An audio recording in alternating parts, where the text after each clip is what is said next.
time for yet another rip-roaring episode of Journey Through Eorzea. I am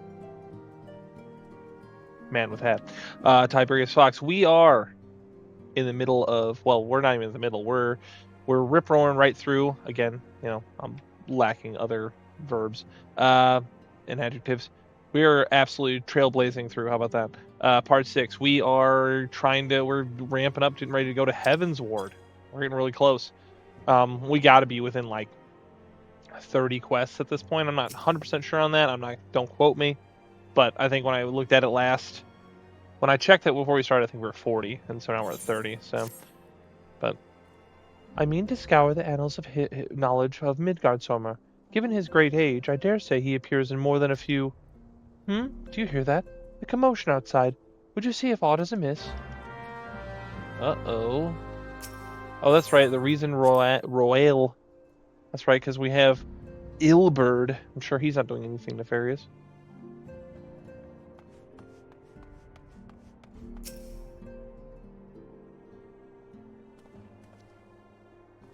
Where's my Crystal Braves emote?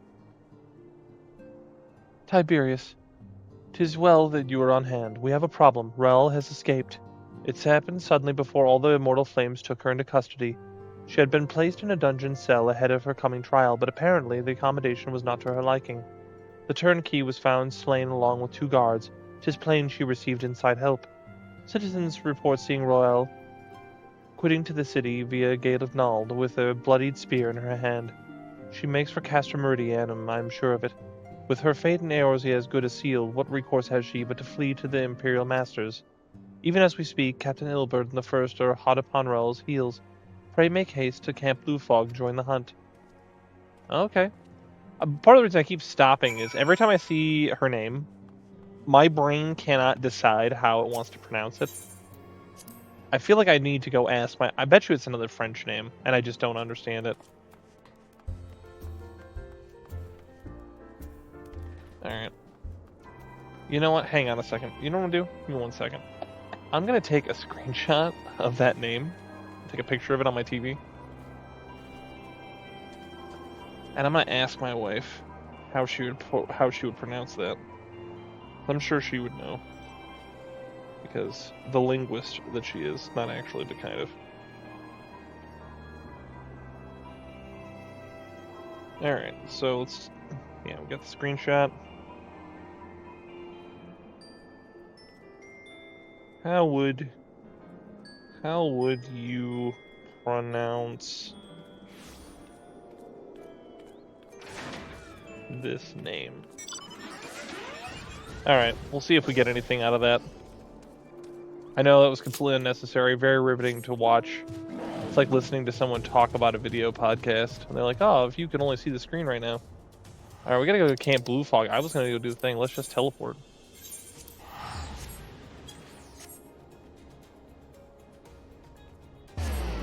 Dinosaur.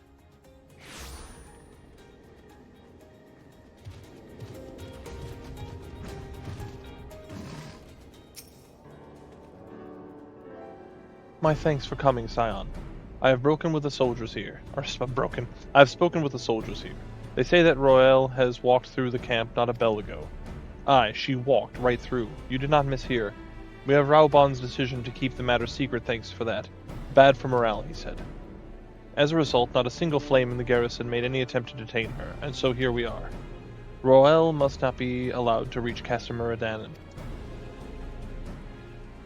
We're not getting ready for, like, Balthazar's Wall already, are we? I don't think so, but, like, I could be completely wrong. It seems like it'd be really early for Balthazar's Wall. But that's the thing, like, I only remember the very end, so I can't really say with 100% certainty. But yeah, every time I see her name, my brain goes, how do you pronounce that? And I realize it just makes me stop talking, so I'm just like, ah.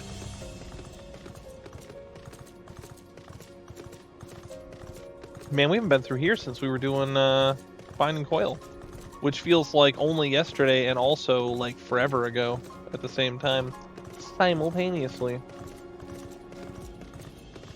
I see a lot of people through here right now. Last time we were through here, there was at least a few people. I don't see anybody. I think I saw one back at the original camp, but that was like all the way back to that camp. Oh, I'm passing it.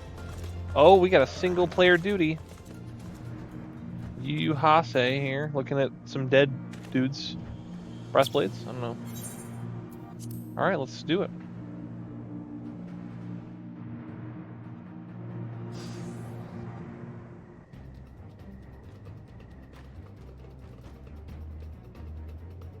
She says it's pronounced, she thinks it's pronounced Ruel. So this retro was with Ruel? I can see it's pretty close. This wretch was with Ruel. He threw himself at us so that his mistress might escape. She didn't blink when we cut him down, not even when he started screaming. No loyalty even to her own. And goddamn harpy. With me, Scion, we almost have her. This feels like such a misdirect. Like he's just making everything seem like one thing, but it's actually secretly him the whole time. It's gotta be. Come on. Oh, there she is talking to him, I guess. She'd be wearing some stuff there. Which is like me and 2 other dudes? That's not enough dudes. Well, I mean, it is because I'm here, but that's beside the point. Alright, I want Ruel alive, kill the rest for Eorzea. What is with the lag, dude? So this is the same night the last episode was recorded, and we're still having the lag. I am just kind of staggered by it. Like nothing's happening, and then like I understand when I'm playing with other people, but man, what is going on? We getting DDoS again? Well, I'll say this: if it keeps up for the next like 10-15 minutes or whatever, or it gets even worse, then I'll probably quit the episode and then finish recording it like tomorrow. Because I don't want it to be a bunch of like stuttery garbage the whole time. That's not like, I don't know. I just don't think that's good. Oh, Eileen the Razor. I'm just like, I want to kill her, but they don't want me to do that, so better focus everybody else.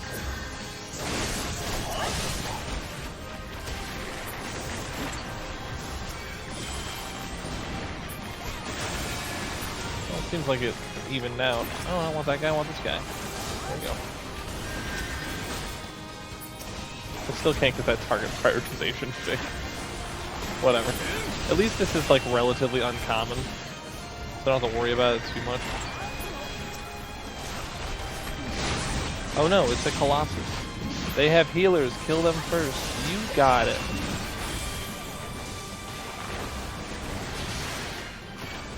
There's some sweet songs down, which will really only benefit me.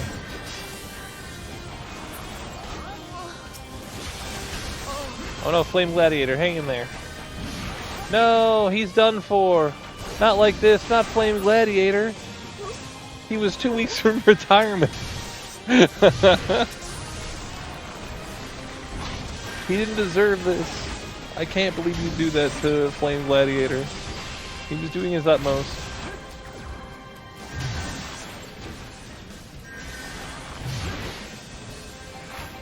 I don't know, more bad guys showing up. Where's my LB? I need an LB. If I had an LB, I could do everything.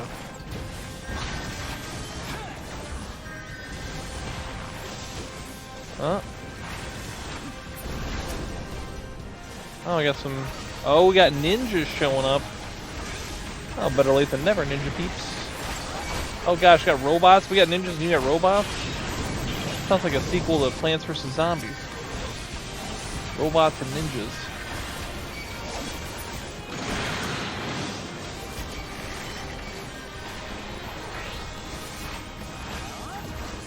I'll get that one down so I can get more of my sweet moves.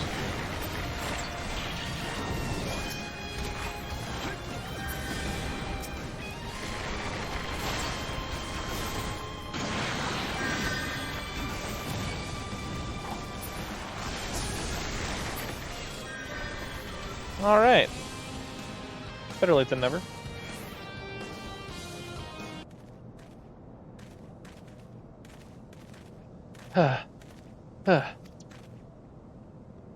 Bind her and do it tight.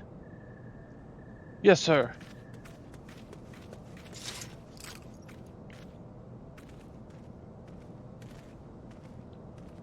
Good work, men.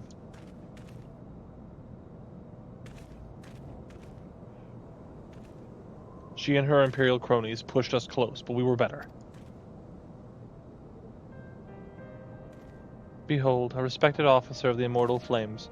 People looked up to you, and as one of the Order's founding members, one of its pillars, it saddens me to see you fallen so low. What would you know of low? You're a spoiled little lordling who has never known any want. I... People such as you take wealth and birth for granted. You think it's God's given right to rule over others. You know not of our plight. The injustice of the we low-born guardians must endure. To the noble lords and ladies, we are not people, but resources to be consumed. I did what I had to do to survive. Stealing, killing, and even whoring myself. Oh. It is no fault of mine if fools imagined me a paragon when I joined the Flames. To hear you tell it, one would think you were the only person ever to have suffered. In the case you've forgotten, Raoban himself was born into poverty, as was I. We lived hand to mouth, and little more than shirts on our backs. Hunger was our constant companion.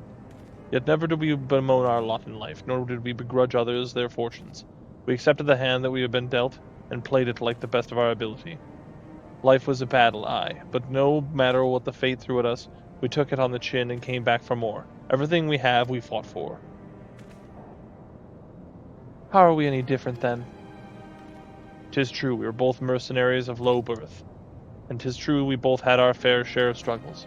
But whereas I sold my sword, you, Marshal, sold your comrades. In life has taught me one thing, it is that you never betray your own. I would sooner cut off my own arm than raise a hand against a friend. Oh, dude, come on. But enough talk. You will return to Ul'dah to face justice, and the people whose trust you have dragged through the gutter. Oh, man. He is selling it. It's just funny, like, looking back at it. You wouldn't even imagine that he's a bad guy unless you're, like, thinking, like, 10 steps ahead like a chess master, so, I don't know. Not so much as a hint of remorse. 'Tis well that this sordid business is finally at an end. A friend's betrayal cuts deeper than steel. We must hope that we have chosen our own allies more wisely than Raoban chose his. Oh man, the irony. Oh, you could cut it with a knife. I have heard. Truly bothersome business. No, I do not foresee a problem on that front.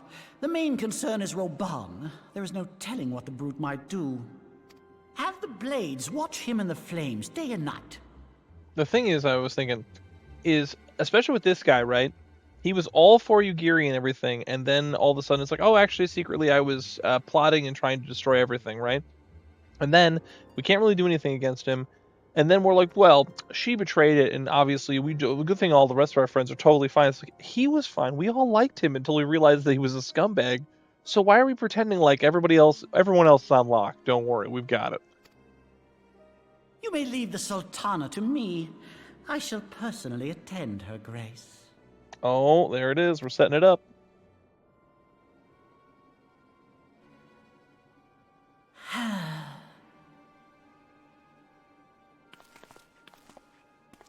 Sever one of the East Aldenard trade routes. That ought to keep Lolorito occupied for a while.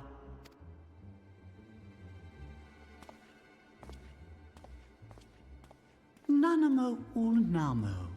For my sake, pray be a good little Sultana to the last.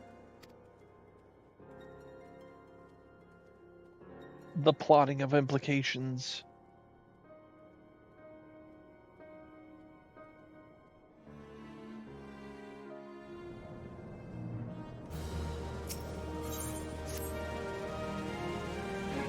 Captain Ilberd and I have a few questions for the Flame Marshal regarding the circumstances of her miraculous escape. When we have completed our interrogation, we shall take our findings directly to General Raoban, and that shall be the end of it. Your work here is done, my friend. My thanks. But I have one last task for you. Return to the Rising Stone and apprise Minfilia of all that has happened. I'm aware that the antecedent held Ruel in high regard. For better or worse, she'll want to know how this tale ends.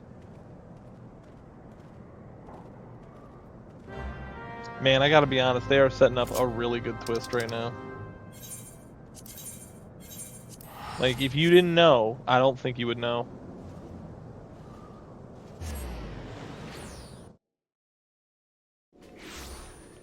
Like, I frankly would like to meet the guy who did know, right? Oh, yeah, I saw it coming the whole time.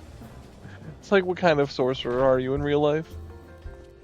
Okay, what we got here? We got a bunny red mage, and a saucy aura dark knight, and a dragoon who just looks cool.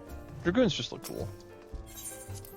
I'm not gonna go opining about that again. So we'll just move on.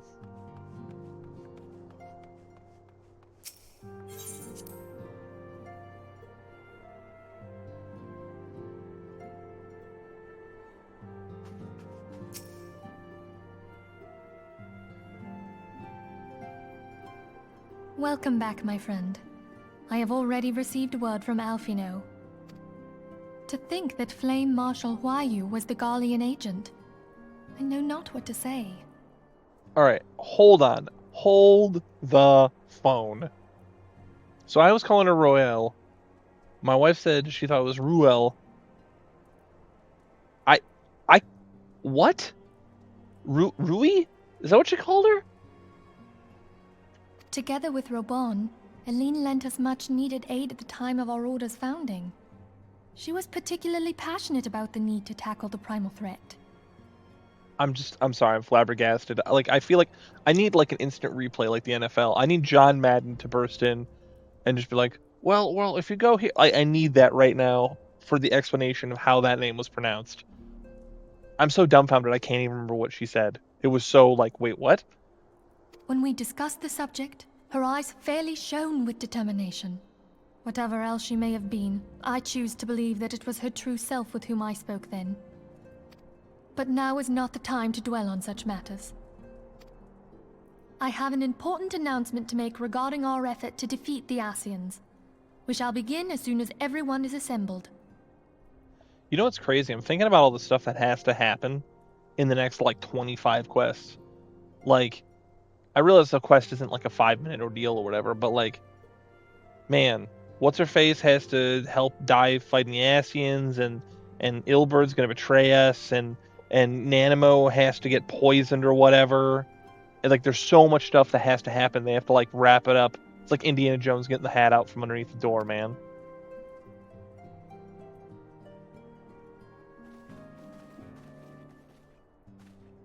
My thanks for coming, friends. Moonbreeder, the floor is yours. By now, I'm sure you're all familiar with White Auracite, the miraculous material that'll allow us to capture Asian souls. Back at Snowcloak, we verified its ability to absorb vast amounts of ether. Alas, it leaves something to be desired in the area of stability. The stone can only store ether for a short while before expelling its contents. In addition to Auracite's inherent limitations, we must needs be wary of our enemy's strength. Our foe draweth upon an infinite wellspring of power. Even should we succeed in entrapping him, the stone will not long contain his wrath. Meaning that, if we want to kill the swine, we'll have to be quick about it. 'Tis our belief that an Asian soul may be permanently undone, if smitten by a sufficiently concentrated burst of pure ether. The only trouble is, we can't say for sure how concentrated the burst needs to be. Without knowing how much ether an Asian soul is composed of, we're basically guessing. Our sole clue lieth in thy struggle with La Habrea. During that encounter, Heidelin bid you forge what she called a Blade of Light, a weapon which took the form of a luminous stream of energy. Based on your description, we believe the blade with which you vanquished your foe was composed of ether. Admittedly, your victory proved ephemeral, as La Habrea was able to use a crystal of darkness to flee into the space that lies between our world and the void. The fact remains, however, that Heidelin placed the means to destroy the Asians in your hands. Be that as it may, it would be unwise to assume that she will do the same when we next encounter such a foe. Quite so, my lady. We must needs find the means to forge our own blade of ether, one to equal that which Heidelin did benevolently bestow upon her champion. That is all well and good, but it seems to me that producing such a blade will require a prodigious quantity of ether. Whence will it come, pray tell? Oh, what if we had 2 pieces of white orosite? One to trap the Ascian, and the other to store the ether for the blade. Oh, nice try. But it's as I said, the stone won't hold ether for any length of time. We'd still need to collect the stuff there and then, sorry to say. And therein lies the rub. Finding a way to create the blade whenever and wherever we choose. Twould seem more research is in order. I'm going to linger a while, perform a few more tests on the Orosite. And I could do with some help. Eorzea, why don't you lend me a hand? Mine apologies, but I am required at the Waking Sands. Lady Minfilia hath given me sole charge of the premises. 'Twould be unseemly to leave them unattended. Sole charge, you say? So you're basically alone there, then? Well, that settles it. I'll just have to come to you. Mom's out, and you have the house to yourself? Well, I'll just have to come over while your parents are gone. Oh, that's so bad.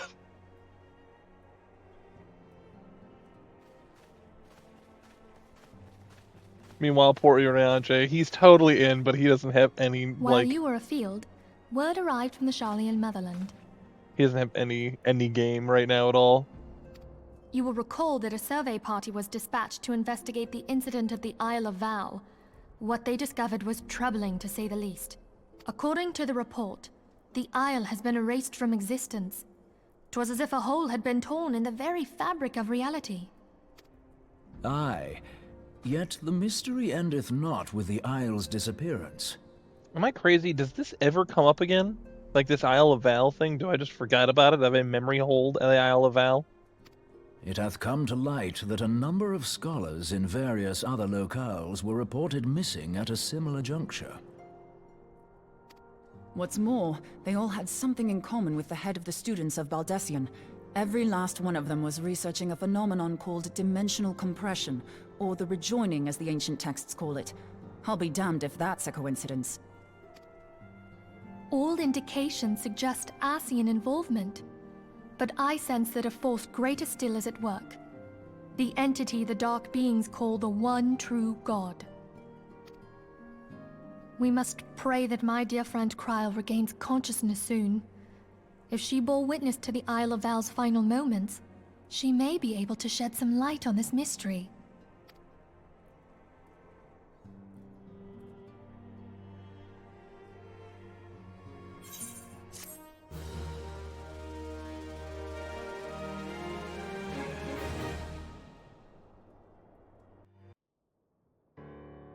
Oh, more cutscene? Okay.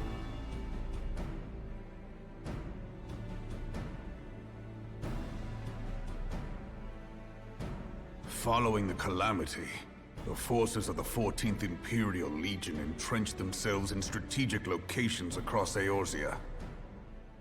So swiftly did they accomplish this, it was suspected that they had received help. To think that it came from Huayu, my right hand. Alright. Okay, I was listening closer this time. Her name is Rai. It sounds like he's saying Ryu, like the dude from Street Fighter? Like Hadoken? Like Ryu? That's how you would pronounce it? Ryu? Oh man. That one's gonna get me for a while. You're gonna have to forgive me, people. I'm just... What? Okay, moving on. There is more. We have reason to believe that Huayu didn't deal exclusively with the 14th. She also answered to a higher authority in Garlemald. Wait a minute, he didn't say Ryu, it's Wayu, like it's a W. What is with these languages, man?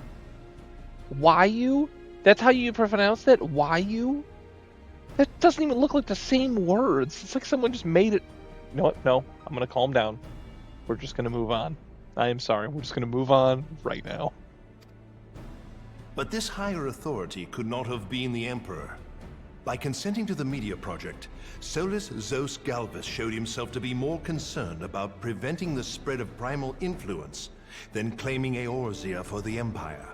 He would happily have seen the lot reduced to ash. We believe a number of high-ranking figures within the royal household were against the decision, but that they knew better than to oppose the Emperor openly. Of course, this didn't prevent them from making clandestine provisions, in which Huayu played a part. Alas, these provisions did not prevent Dalamud from falling, and the ensuing chaos changed the face of the realm forever. Yet Eorzea survived. To all intents and purposes, the Meteor Project had failed, and the Empire was left to rue its lack of a decisive means to eliminate the Primals. Until, that is, it stumbled upon the Ultima weapon.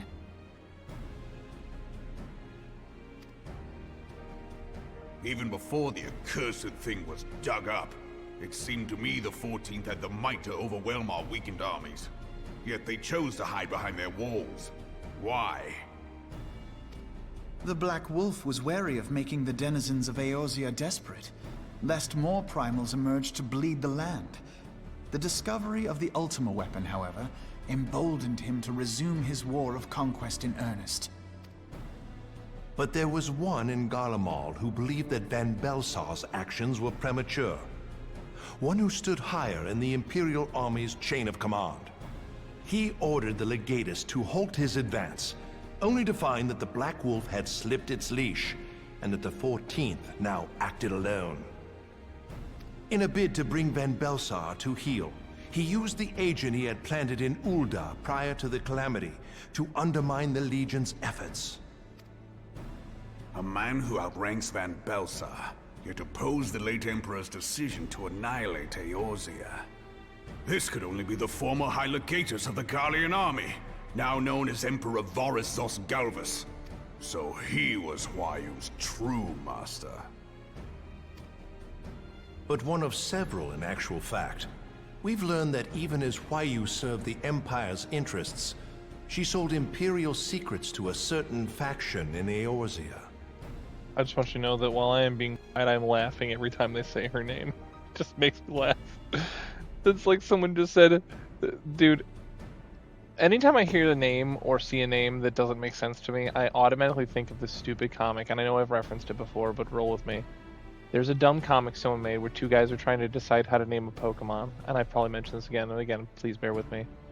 They're trying to decide what to do, and they just slam their fist on the keyboard, like knocking a bunch of keys out, and that's how they named Garbodor. And then they high-five each other. And every time I see something that's gobbledygook doesn't make sense, I think of that comic every single time. In so doing, she helped to maintain the status quo, thus prolonging the conflict.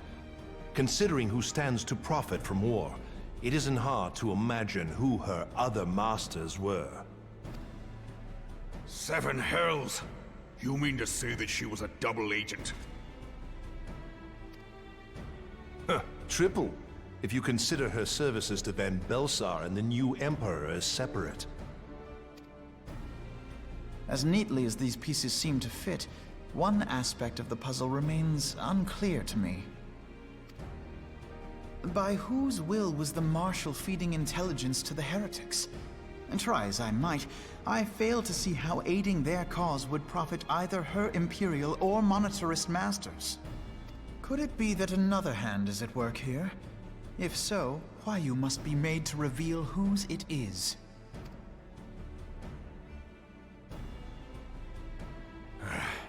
Not only have I lost a trusted friend, now I must interrogate her as a stranger. Not a pleasant task, I grant you, but a necessary one. Unless we weed out the ivy, root, stalk, and stem, it will simply grow back. I know that full well. Those closest to Huayu have already been detained, and I will question them alongside her. General, pray keep in mind that there may be unwitting abettors among them. All will be treated fairly. On that you have my word. Those who are innocent have no cause to fear. You have ever been a friend of truth, General. I hope the unpleasant task of weeding out falsehood will not detain you too long. Though it be for the sake of Eorzea, doubting one's comrades is poison to the soul. And with that, I take my leave.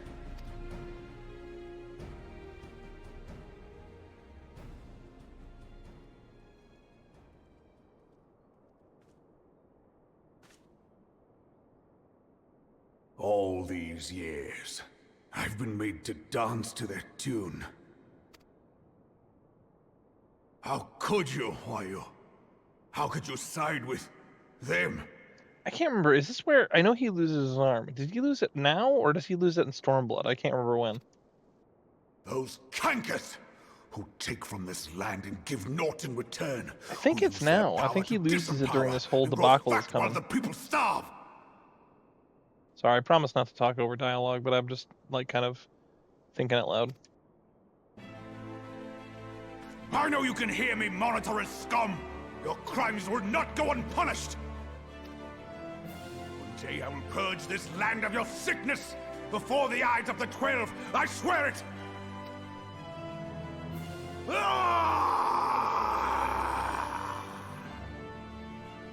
He has a flair for the dramatic, for sure.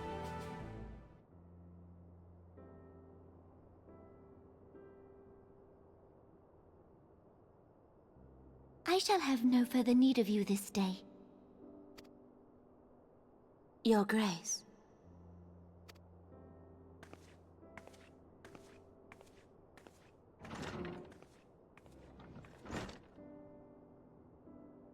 I fear that not even mine own chambers shall remain private for long. Has the situation grown so grim? Oh, Connie Senna's there, okay. Ever since he proposed the Cardinal Reclamation Bill, Teleji Adeleji has risen to greater prominence upon the backs of impoverished refugees. I like to imagine a thing where Nanamo and Connie Senna are just like girlfriends, right? And they're just like, man, they just talk about like boys and dumb stuff like that. It's just like, let's not talk about nation states. Did you see that guy? It's just, I think that idea is comical to me. Like, they're just like, can we just talk as friends? The Monetarists were ever united in their pursuit of profit, but the man's actions have torn a rift in their ranks. They snap at each other as rabid dogs. I would put Merlwyb in there too, but I just don't know if she's too tomboyish to me to really get in on it, you know what I mean? Whereas Nanamo and Connie Senna are kind of like, girly girls, whereas Merlwyb being a pirate type is more kind of tomboyish. Reminds me of my wife, where it's like, no, I don't like his girly crap. I don't want to talk about that. Let's go like Swashbuckle or something. Yet now is not the time to be bickering among ourselves. Oh, she is there. Is a threat to law and order. Might you not have grounds to dissolve the syndicate? I didn't see it coming. I just bamboozled myself. Would that the solution were so simple, Admiral. Alas, my moving to dissolve the syndicate is certain to spark outrage among the influential merchant class, whom the Cabal represents. This would serve to exacerbate the current unrest, and peace would slip still further away. Be they rich or poor, natives or refugees, all who reside in Ul'dah have a right to pursue happiness. It is the duty of a ruler to protect this right. If I am to perform my duty, I must needs tread warily. It would not do to make enemies heedlessly.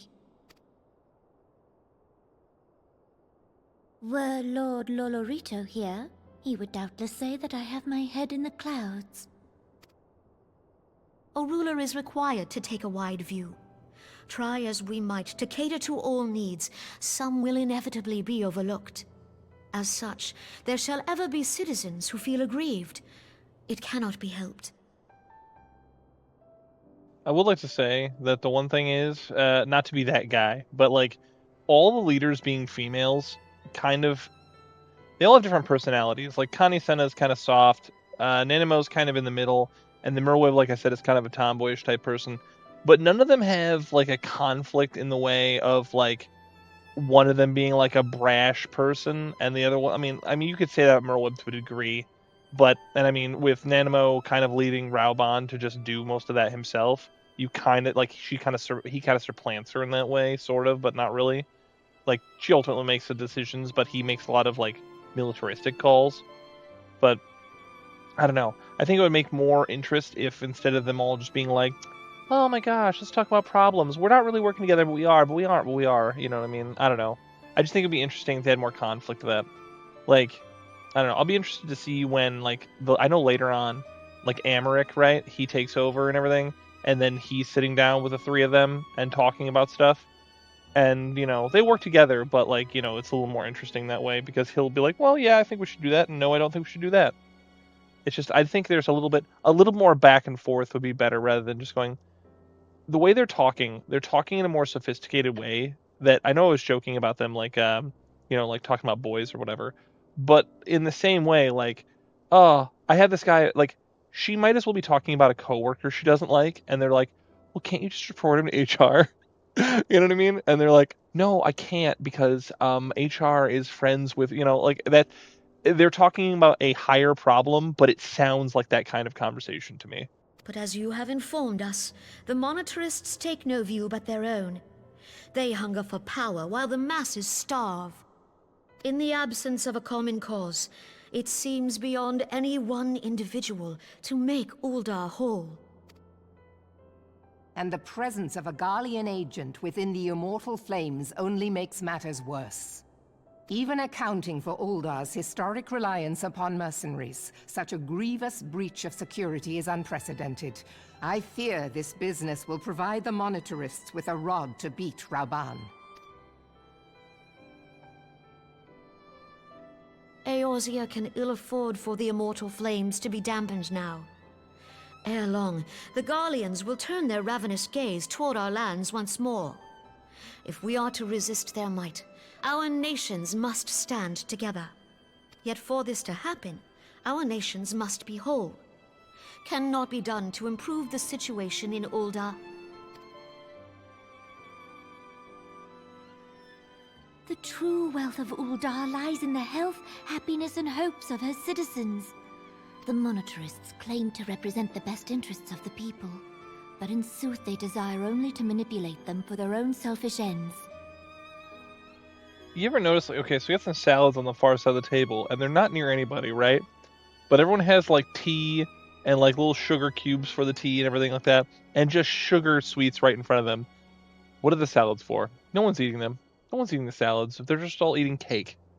Cake and cookies and what have you. With some tea. For the government to serve the people, it must be formed of the people. For Uldar to move forward, it is not only the Syndicate that must be dissolved.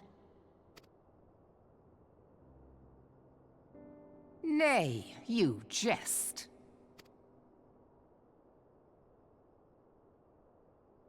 My friends, it was for no other reason than to make known to you mine intent that I requested your presence here. When I make my declaration to the people, chaos shall inevitably ensue. As the last monarch in the line of Ul, I make unto you this request. Help Rauban to preserve order and protect the people. Forsake them, and you forsake yourselves. For a strong Eorzea will ever have need of a strong Uldar.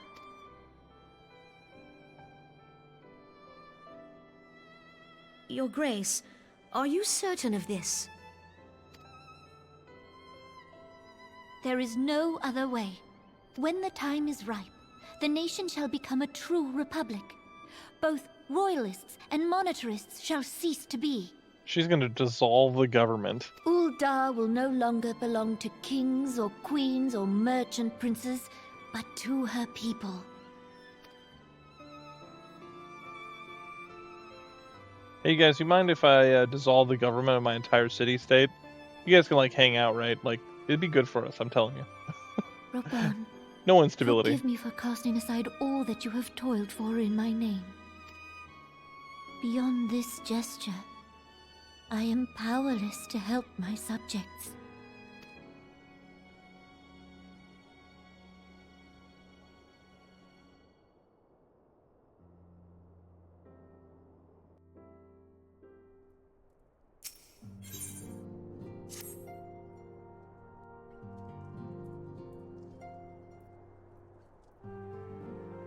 I thought for sure I was going to get more dialogue. I was like, wow. I am most eager to address the Ascian threat. However, we do not dare neglect our other pressing concerns. We both know how full well that St. Shiva will not be the last primal we face, and our relationship with his guard is still tenuous at best. To think that resolution of the primal threat was once the sole priority of the Scions of the Seventh Dawn. Some days I wonder if it was wise for us to take on so many other responsibilities. Lest you forget, Antecedent, the Scions need not shoulder the burden alone. Were not the Crystal Braves established for this very reason? True, we are presented with a multitude of problems. However, we will all have resources we'll need to address them in turn. Tiberius in particular is an ever steadying hand, who I trust will continue to support the Braves. To what we owe the pleasure. Have there been further developments regarding the situation in Ul'dah? As expected, the Immortal Flames have been struggling to cope with the revelation that one of their highest-ranking officers was a Garlean agent. Suffice it to say, Teleji Adeleji and his monetarist ilk have wasted no time in attempting to turn the situation to their advantage. Coupled with ongoing unrest, the Flames are finding themselves hard-pressed. Plainly, General Raoban needs our help, and I will direct the Crystal Braves to offer what support they can. If I am to stay abreast of the latest developments in the issue of effective orders, however, I cannot afford to waste time traveling back and forth. And so, for the foreseeable future, I think that it would be best if I were to remain in Ul'dah, unless you have an objection. None whatsoever. We have matters here well in hand. Moenbryda's research is proceeding as planned. So she tells me, though I am not familiar with the details. Urianger is poring over his tomes at the Waking Sands, and the others are contributing in their own ways. Alas, the key problem, how to form an ethereal blade, will remain at will remains unsolved. Nevertheless, it's only a matter of time. Tiberius, while we focus on the task, mayhap you could assist Alpha No and his Braves with theirs? It would do much to restore faith in the Immortal Flames if the Warrior of Light was seen working on their behalf. Never forget that the esteemed status allows you to act in ways that those more tightly bound to organizations and nations cannot. As ever, I implore you to do so. Not that your response was ever in doubt, but I humbly thank you once more for aiding our cause. Now then, there are preparations I must attend before my departure, such as receiving Riol's latest reports.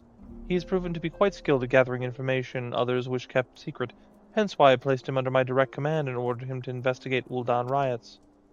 When you are finished here, join me outside. Depending on what he has to say, I may soon have a favor to ask.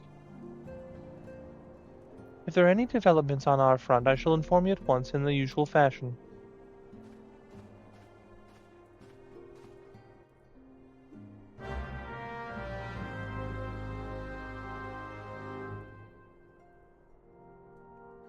I was looking up, trying to see, like, we're at 272 with 305 in terms of quests, so it feels like we're, like, spitting distance, and in one way we are, and in another way we're not, but that's irrelevant. That was a lot of, like, exposition dump, like, with those cutscenes, so we'll figure out what's going on. Let's talk to our boy, Riol. Yeah, that's right, he was a part of the company Heroes, that's right.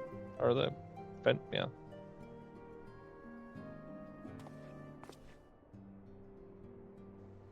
Pleasure as always, Tiberius. You'll be escorting the commander to Ul'dah, I take it?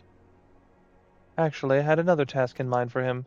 If you be so kind as to repeat your report to him for his benefit. Right then. Me and mine have been making inquiries into the source of weapons that found their way into the refugee hands a ways back. So happens we caught a wind of something promising. A rather large purchase of sharp and pointy things by a black marketeer holed up near Highbridge. I doubt that this man would have secured such a quantity of weapons if he did not already have clients waiting, clients that, for whatever reason, would prefer his transaction to remain secret. Brings to mind the merchant we caught a merchant what caught an arrow while talking to Tiberius, don't it? Generous fellow he was, doling out swords and spears to the downtrodden and disgruntled. Which is to say that these clients have the same mischief in mind. But if you want to be sure, it might be prudent to intervene before they collect their goods, savvy?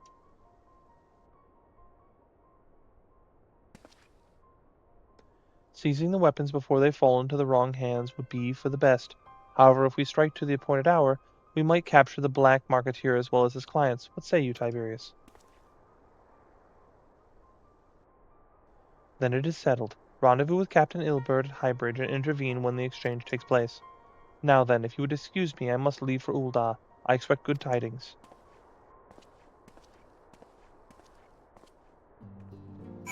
Alright.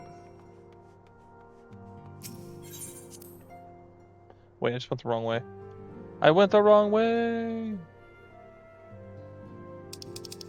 To High Bridge. We're going back out to Camp Drybone. I haven't been there in quite a while. There was a while there where that's like all we were doing was hanging around Camp Drybone. Like I was getting a little, I'll be honest, I was getting a little burned out of Camp Drybone because we were here for so long. But now you're out here and ain't nobody here. By golly. Alright. Well, let's make our way out there.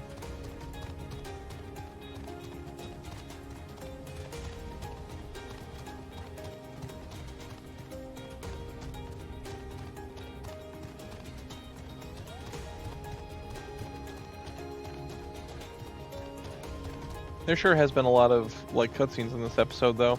But they're more interesting, at least, because it's kind of all building towards this event. Yeshua Nazareth? Absolutely based. Level 27 pugilist. Needs to take up carpentry too if he really wants to. If he wants to really sell it, that's what he's got to do. He's got to take up carpentry. Ah, Tiberius. My scouts have been keeping a close eye on the Black Marketeer, and it would seem that his guests have arrived. It would also seem that he has hired more than a few men to stand guard. Common thugs of no consequence, but they nevertheless pose a threat. Even so, I feel compelled to apologize. This is far beneath a man of your standing, and Commander Leveilleur needn't have dispatched you hither. But powerful men ever need to be loyal, able-bodied fiends. Friends? Friends. Having found one in you, it is only natural that he would come to rely upon you without hesitation. He didn't want me here, because he knows that this has something to do with what he's doing. Now then, we should make for the burning wall without delay and secure those weapons. The first unit will ensure that the clients do not escape. With me, Tiberius. He doesn't want me there. I think he vastly underestimates how absolutely swole I am. You know what I mean? Oh. Come take a ride in my car. Maybe I'll see the music video from like 10, 15 years ago with David Hasselhoff, where he's talking about telling some lady to come take a ride in his car, and in the video it's just Kit from Knight Rider. Spoiler, I'm a huge fan of Knight Rider, by the way. If I could have a Pontiac Trans Am, I absolutely would get one. Alright, make sure I'm going the right way. We are going the right way, right? Okay, good. And this car's cool, but it's no Kit from Knight Rider, I'll tell you what. Even if you can do that, you know what I mean? But this is going to be the closest I get.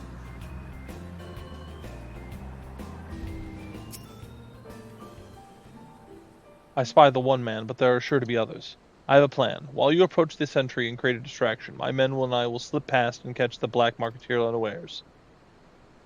Once you've disposed of the thugs, wait for us outside the tunnel entrance. Any questions? Then let us be off. Good luck, my friend. Man, it's really sad, because the Crystal Berries were such a cool idea. Like, I mean, I get there's hubris, and it's like a bad idea for this reason and that reason, but like, man. And then Ilberd, like, you know, on paper, cool dude, very capable. But alas, it did not matter. Who goes there? An adventurer? Damned fool, you should have never come here. You should not have fought with my swole bean. I am too cool for school. Oh, hiya. Sorry, Black Musketeer Bodyguard, ha. You guys need more dudes. You got more dudes? No more dudes? Okay, no more dudes. Alright, are we going deeper in? What are we doing? Where are we going? I don't understand. Oh, it's just up that way, okay. I'm like looking at it, I'm like, I don't see it. Where is it? Where are we going?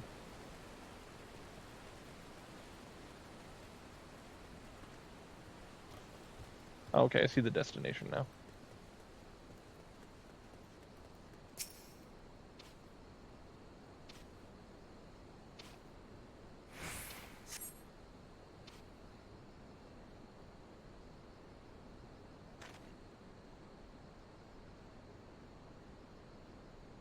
Something fishy going on here. I don't understand. What's this all about? Gah!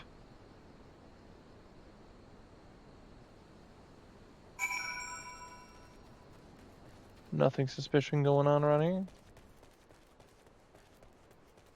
Oh, yep, see? The shady stuff's starting to happen. The obvious stuff.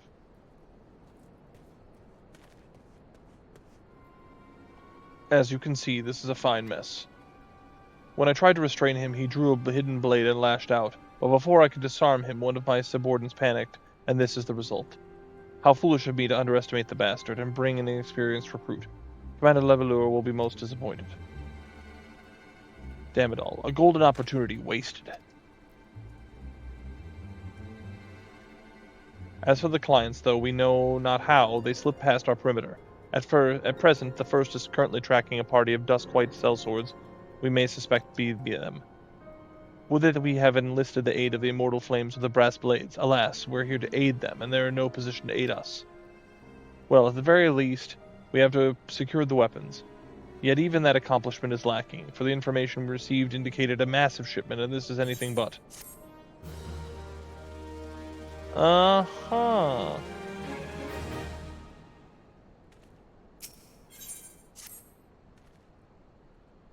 I will join the first in their hunt for the dust-white sellswords. If the gods are good, we will catch them before they escape into the Black Shroud. In the meantime, I ask that you deliver these weapons to Ul'dah in my stead. Entrust them to the third Eorzea. He will take care of the rest. Can't remember, is Eorzea a bad guy? I don't know. I mean, I remember Ilberd, but I know that, like, Ilberd also had peeps with him, you know? I don't know if he was one of them or not.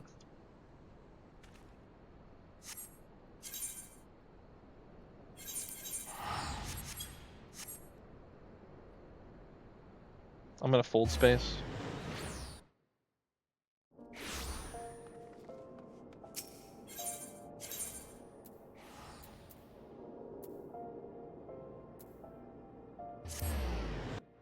You're just gonna make this challenging for me, aren't you? Alright. Alright. Who would I be if I didn't? I'll meet you, Hase, in the middle of nowhere, in the middle of the town. And you gotta tell me twice.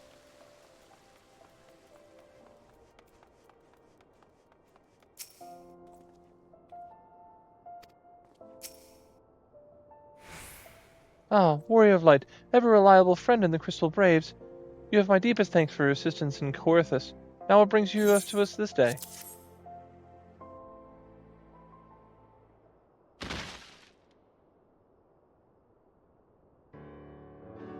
A gift of weapons from a certain black marketeer courtesy of Captain Ilberd, you say? Understood. Once we've cataloged the contents, I'll have them delivered to the Hall of Flames. This cannot be everything, can it? Riel stated with confidence there will be a far greater quantity of weapons. A blatant falsehood. Clearly Riel is unfamiliar with the ways of Ul'dah merchants. Who would ever strive to present themselves as greater than they are? We should be thankful this information was not completely erroneous, and that we managed to achieve anything of worth at all. It's still something worth celebrating, isn't it, Lieutenant? Besides, we've got more important things to worry about, like fighting those Garleans up north.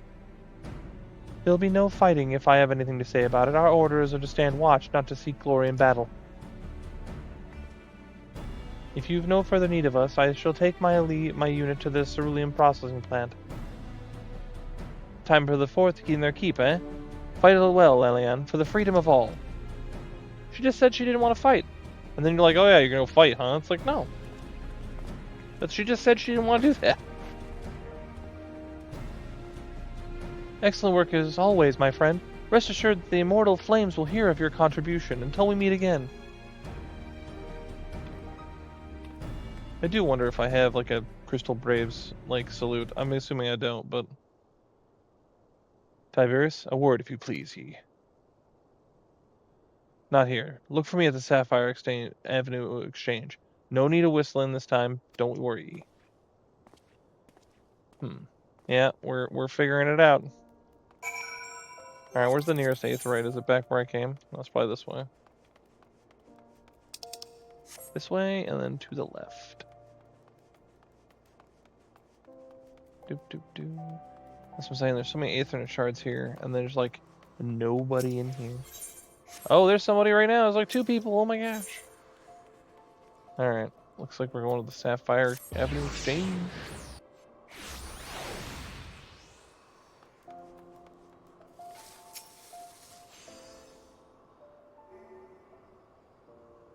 Thanks for indulging me request.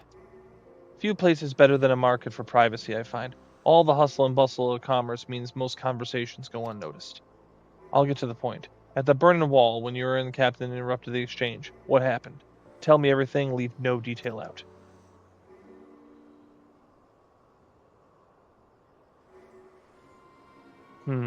That's not quite how the first told it. These dust whites they were chasing. Latest words is that we lost the trail. But you never saw him yourself. Not before the fighting started, and not after? Something ain't right. I don't know what it is, but I can feel it in me bones. I'm not daft enough to be misled by some merchant's drunken boasts. Our information was reliable, goddammit. I know he purchased those weapons. As if I've never deciphered a moneylender's books or had to follow a transaction back to its source. Did plenty of that back when the Braves were getting started, believe me. The commander wanted assurances that we weren't taking gil from the wrong sort of benefactors. Of course, these days money flows like water, and the first and third get the shiniest new toys. Forgive me, friend. I've got a lot on my mind these days, and I appreciate lending an ear. Right then, best back to it.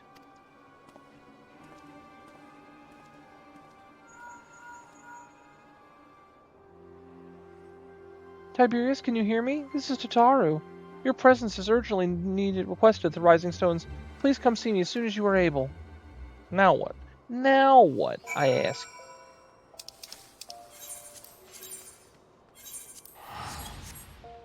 Fine, I'll go back again. Could be worse. I could be Sari Sano crafting in the middle of the street. Crafting in the street. That Dragoon's still standing here. AFK.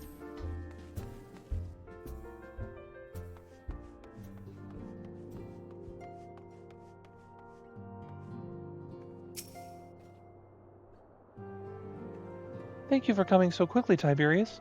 We have a guest from Ishgard who wishes to speak with you. A most, determined lady by all indications. Oh, it must be what's-her-face. Oh, that looks like Midgard. Is it Midgard? Our guest is with the antecedent and the solar at present. Let's not keep them waiting any longer, shall we? Must be Lucia. I respect Lucia. Let's go.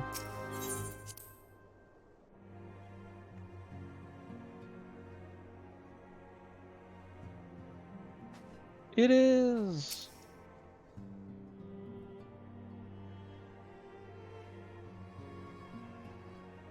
We have a guest from Ishgard who wishes to speak with you. I believe the two of you have met. We have. I had hoped to speak with Commander Leveilleur as well, but I cannot afford to wait any longer. The Lord Commander sent me hither to request your aid in a matter of grave import. You see now why I had Tataru summon you. Now that we're all assembled, perhaps you would be good enough to elaborate on the nature of the matter which brought you to us. The Observatorium's astrologians have sounded the alarm. Last night, the Dragonstar burned with an intensity not seen in 15 summers. Not since the Dravanians engaged the Empire in the Battle of Silvertier Skies. Okay, that would be a big deal from what I gather. The northern sky doth burn full bright upon the Wormlord's call. The red behemoth beckoneth, and flame consumeth all. The old Curthan rhyme, aye. The brightening of the Dragonstar is said to accompany the roar of a great worm. The astrologians believe that it was Midgard Soma himself who cried out on this occasion.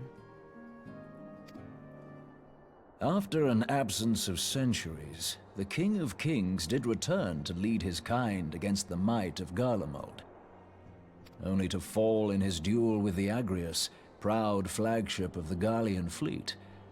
Devoid of life, his corpse remaineth entwined about the Magitech monstrosity even unto this day. Eorzea has the right of it. Whatever this alteration in the Dragonstar portends, the Great Worm has shown no sign of life. Tataru, have the Domans reported aught out of the ordinary?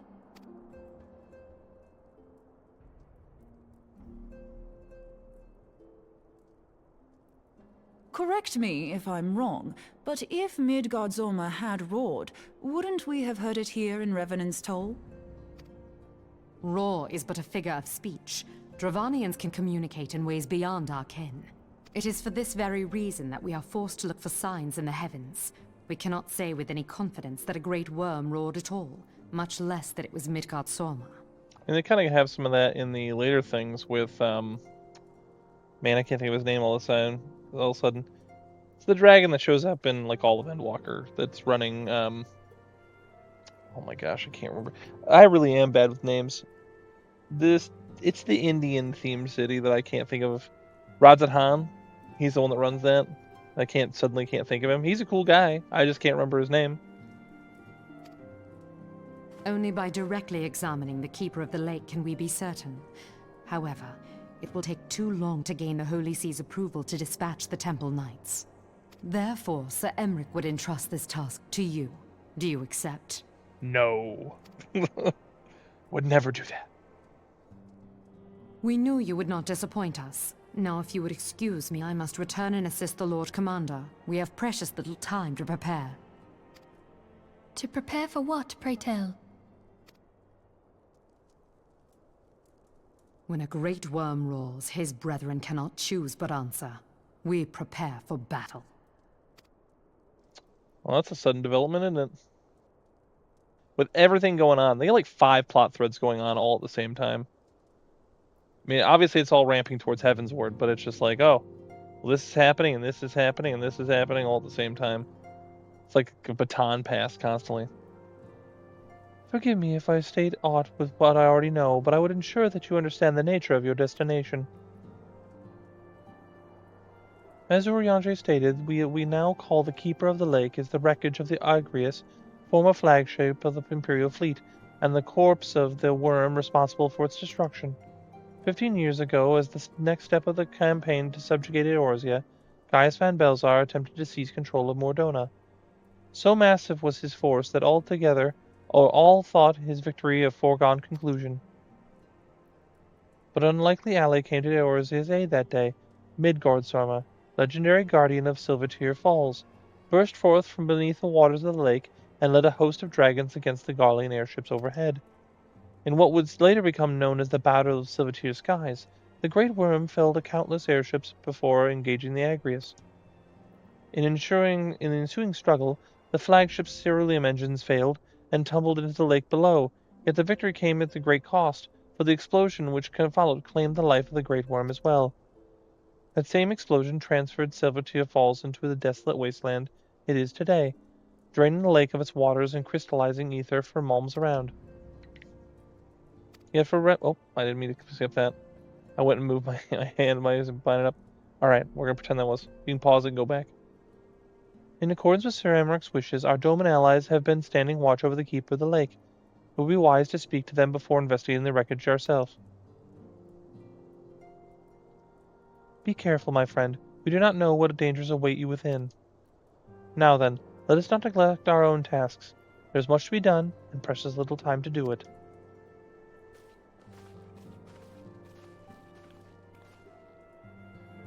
I want to stretch my knuckles were binding up a little bit in my old age. And so I went to like stretch my hand for a second, and then I came back and I was gonna just like, I pushed A, and I was like, I didn't mean to do that. But such is life. Alright, so speak with the Doman Watch in Mordona. Oh, you got it, buddy.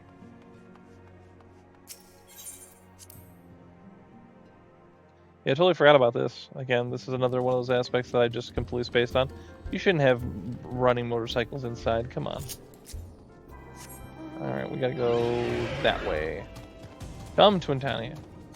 Let us walk out there. That's what cool people do. Yeah, I used to see all this, like, wreckage, and I just didn't really think about, like, what it was. Until later I was like, oh, that's, like, the giant airship thing, or whatever. I just never realized. I later saw that cutscene, and I was like, oh, okay, yeah, that's right. Makes sense.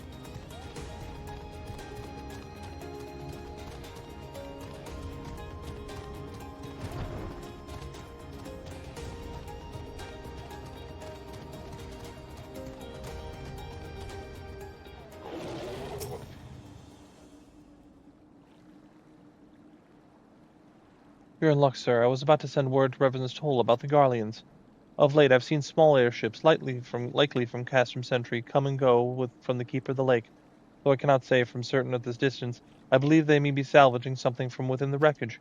The Castrum supply lines have been cut for some time, and I'd wager they're desperately in need of some parts or equipment.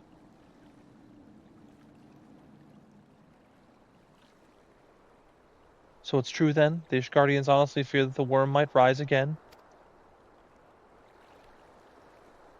Well, from here that seems rather unlikely, but if it returns as they want, you'll have no choice but to inspect the corpse in its entirety. Easier said than done. Oh, okay, I thought I missed the right one. Easier said than done, given the creatures which inhabit the wreckage, and the aforementioned Garleans who won't take kindly to your presence. They're sure to fire upon an airship, so I'm advised a more stealthy approach. Take this boat and a few of your comrades to the base of the Agrius, then climb to the top. That's the only viable approach, I'd say. Oh, Keeper of the Lake, okay. Well, that's a perfect capping off point for this episode. Next episode we can cap. Well, the problem is, like, do I want to sit here for how long it's going to take to pop that, and then like all the corresponding cutscenes? No, we'll jump in. We'll do Keeper of the Lake first thing next episode. So, all right, with that, you know this, and so do I. You know the rules, and so do I. I don't know. Anyway, till next time.